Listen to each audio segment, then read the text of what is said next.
Salut les witches! Me voici enfin de retour pour une nouvelle vidéo et on fait la suite logique des choses. Dans la première vidéo, je vous avais présenté mes oracles préférés et on s'est rendu compte qu'on aurait dû faire la vidéo d'aujourd'hui avant tout, c'est-à-dire comment utiliser un oracle. Qu'est-ce qu'on fait avec ça, à quoi ça sert et comment on se l'approprie.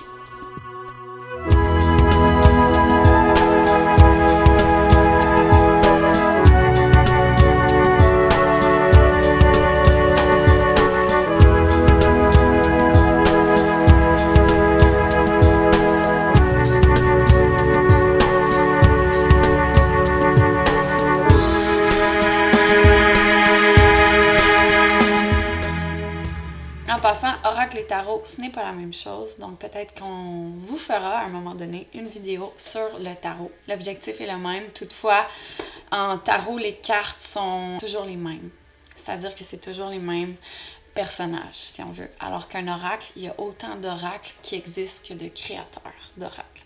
On va faire comme si vous veniez de recevoir votre oracle. Et soit dit en passant, l'oracle Witch est maintenant disponible à nouveau. Donc, vous pouvez aller sur le site witch.co. Je vais vous mettre le lien juste en dessous. Donc, si vous n'avez pas vu la première vidéo, c'est là que je le présente. En fait, c'est un oracle que j'ai canalisé et créé. C'est notre oracle à nous et c'est celui avec lequel j'ai fait tous les tirages en direct le mardi sur le compte Instagram. Donc là, vous recevez votre oracle. Une des premières choses à faire, ça serait d'abord de nettoyer votre oracle de toutes les énergies en fait, qui sont déjà à l'intérieur. Parce que quand un jeu se fait construire, imprimer, assembler, envoyer, il est manipulé par plein de personnes qui vont y déposer leur énergie. Donc, quand on a un oracle ou un tarot, ça serait la même chose. Bien, c'est important de prendre le temps de juste s'assurer qu'on nettoie bien les cartes des énergies extérieures. Pour faire ça, vous pouvez prendre de la sauge, vous pouvez prendre...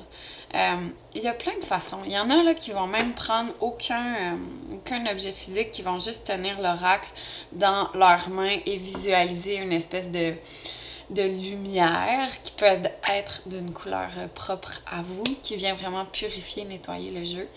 Personnellement, j'aime bien la sauge, c'est efficace. Vous pourriez aussi prendre de la fumée d'encens, du palo santo. Faites attention avec le palo santo, c'est quand même une espèce qui est en voie d'extinction, donc il faut s'assurer de se le procurer de fournisseurs en fait qui respectent cet arbre-là. Normalement, on ne peut que cueillir les branches qui sont tombées naturellement. Donc, faites juste attention à la façon dont vous le procurez et surtout, nous, c'est quelque chose qu'on va plutôt utiliser de manière cérémonielle, donc une fois de temps en temps, pas nécessairement pour une purification quotidienne. On vous fera une vidéo plus précise, si vous voulez, sur les outils de purification.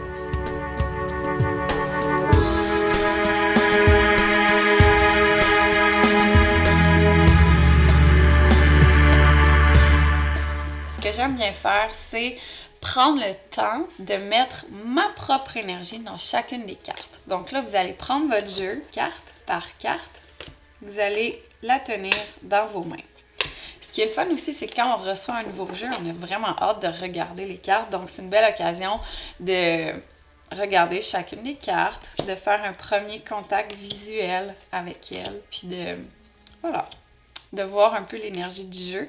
Et en touchant chacune des cartes, bien, vous y mettez votre propre énergie.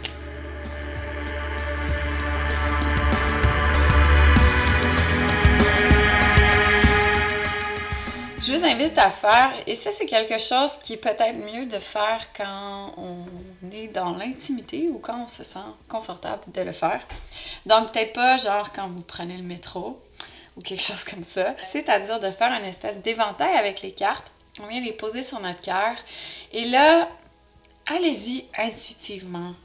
Personnellement, j'aime pas donner des directives de quelque chose de très précis à faire parce que les oracles, le monde ésotérique en général, mais les oracles encore plus, le but c'est de connecter à notre propre intuition. Donc le plus important c'est de suivre ce que votre intuition vous dit de faire, ce que vous êtes appelé à faire, à dire. Moi je prends ce moment-là pour faire une espèce de petite prière, si on veut, d'une petite incantation pour remercier mon oracle d'être arrivé dans ma vie, pour y mettre mon énergie, pour mettre un peu mon intention dans ce jeu-là, tu sais, par exemple, de connecter à mon intuition, de vraiment recevoir des messages de l'univers, de mes guides, d'être capable d'être moi-même guidée et peut-être de pouvoir guider les autres vraiment à partir de mon cœur, de manière bienveillante et que ça touche l'âme des gens. Donc, vous prenez votre jeu en éventail, vous le déposez sur votre cœur, vous faites votre petite prière, incantation. Les mots à voix haute ont toujours beaucoup plus de puissance que les mots dits dans notre tête. Donc, si c'est possible, je vous invite à le faire quand justement vous vous sentez à l'aise de vraiment prendre le temps. Puis, c'est un beau moment, c'est un moment pratiquement cérémoniel. La première fois qu'on tient un jeu dans nos mains puis qu'on se l'approprie, qu'on y met notre énergie, qu'on y met notre intention, ça peut vraiment valoir la peine de prendre le temps de nettoyer votre espace, de vous préparer, de vous déposer, de vous offrir un beau moment. Donc, une fois que ça c'est fait, normalement, votre jeu est prêt à être utilisé. Et ça, c'est vraiment pas quelque chose que je fais à chaque fois que je l'utilise. C'est surtout la première fois que je le reçois et soyez attentifs parce que, par exemple, quand on prête notre jeu, quand d'autres gens vont le manipuler, quand peut-être on est dans une période un peu plus chaotique où l'accès à notre intuition est un peu moins facile, on peut en quelque sorte se déconnecter de notre jeu. Donc, si vous sentez que les tirages que vous faites dernièrement sont moins précis, sont moins parlants que d'habitude, que vous sentez peut-être une petite déconnexion comme ça, ben là, ça peut valoir la peine de renettoyer votre jeu, retoucher chacune des cartes, refaire votre prière, votre incantation, pour vous réapproprier le tout. Mais ça, c'est vraiment à votre discrétion quand vous sentez le besoin. Sinon, quand je l'utilise, le seul petit geste que je fais à chaque fois, qui est peut-être un peu une superstition, mais bon, ça me sert bien, donc je le fais, c'est que je cogne 3 fois sur mon paquet. Je dis 3, c'est pas obligé d'être 3, souvent c'est 3. Parfois je me laisse emporter puis je vais cogner un petit peu plus longtemps, c'est pas grave. En fait, on dit que quand on cogne dessus, justement, ça dissipe les énergies qui ne nous appartiennent pas et qui n'appartiennent pas à notre jeu, au lien qu'on a avec lui. Et là, ben, vous commencez à brasser.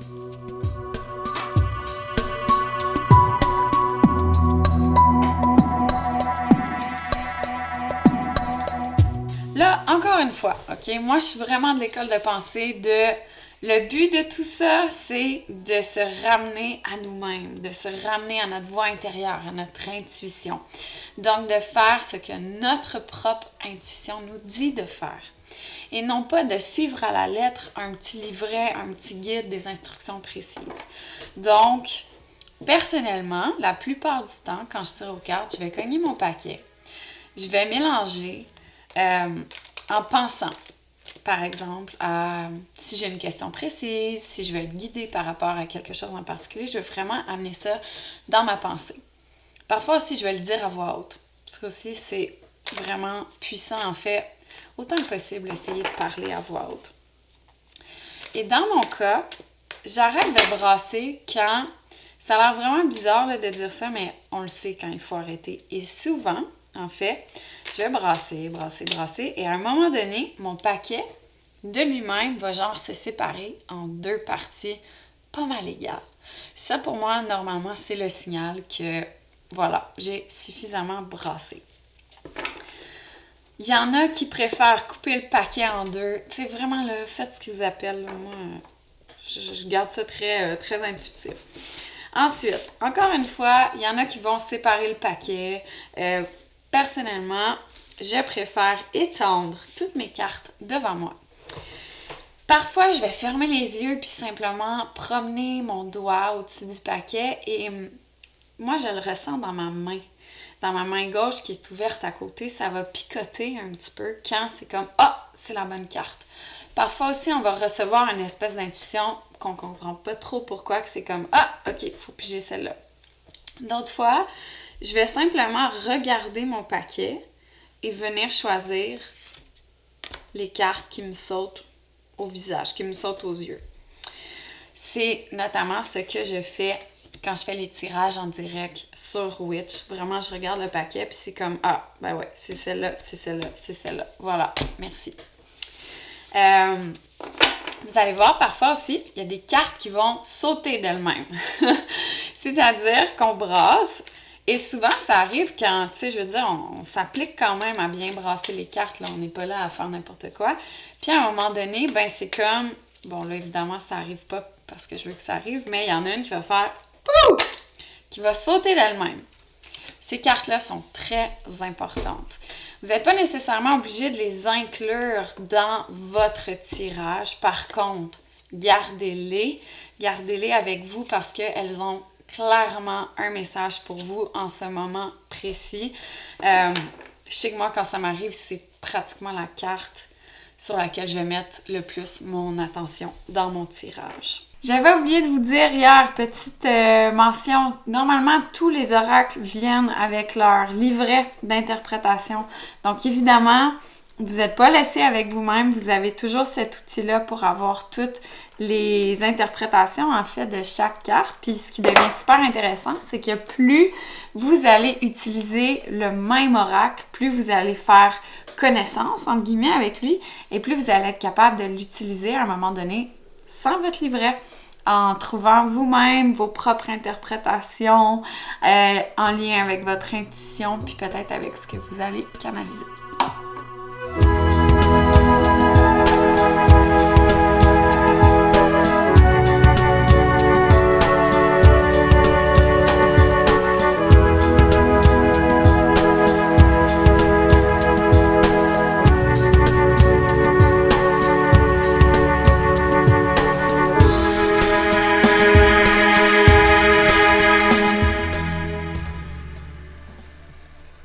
Il y a des centaines de tirages possibles. Le plus connu, c'est un simple tirage à 3 cartes. Non, c'est pas vrai.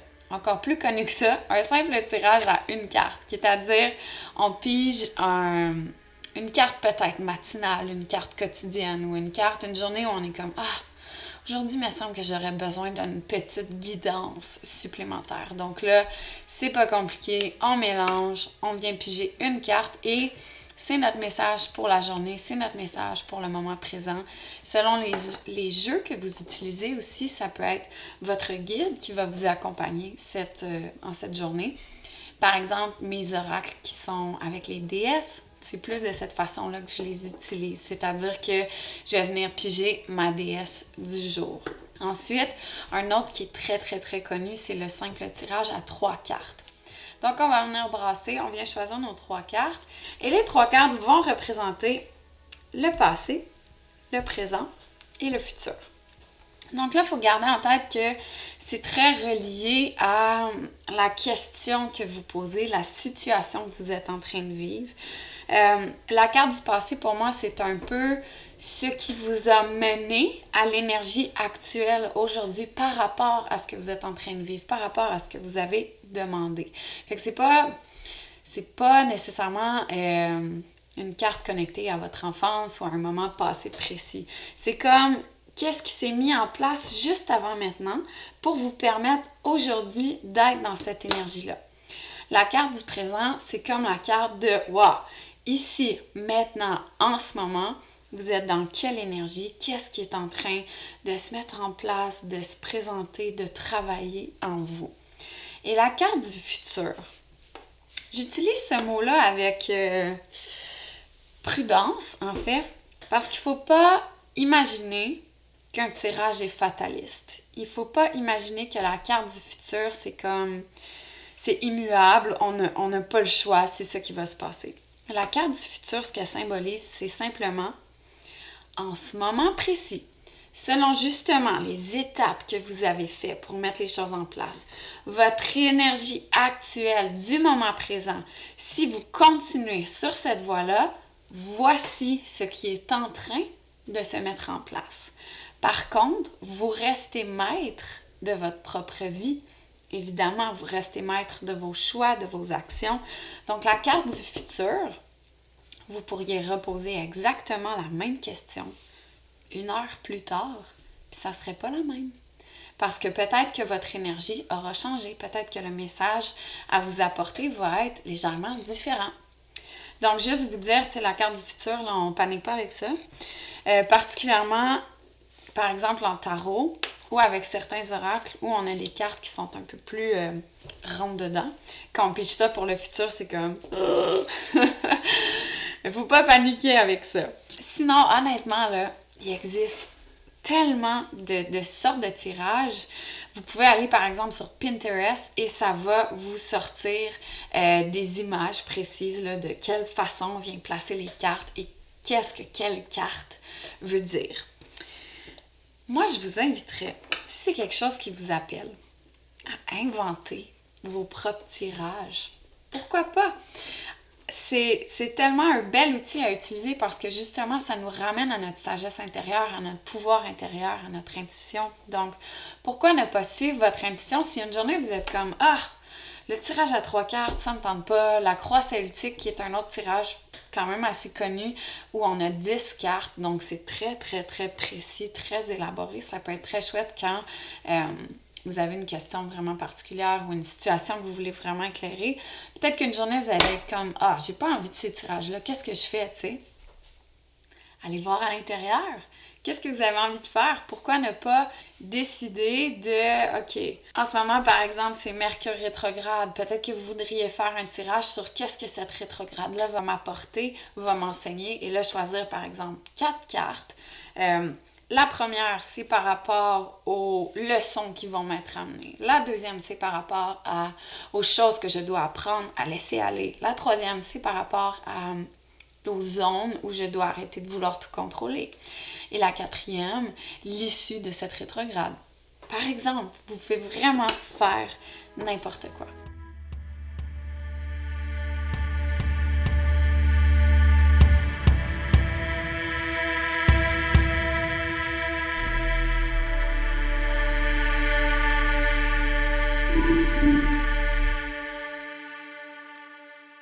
Un oracle, c'est là pour vous connecter à votre intuition. Vous rappeler votre sagesse et vous rappeler que vous avez absolument toutes les réponses en vous.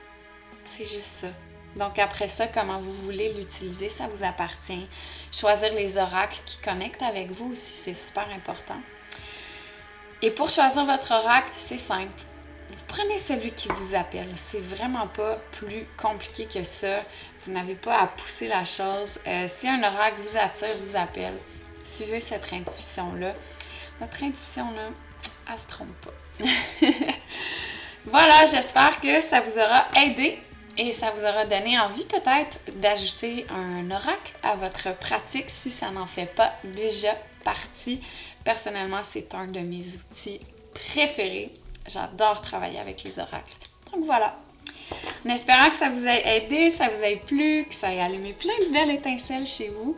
Merci beaucoup d'avoir été là et on se retrouve bientôt pour une prochaine vidéo.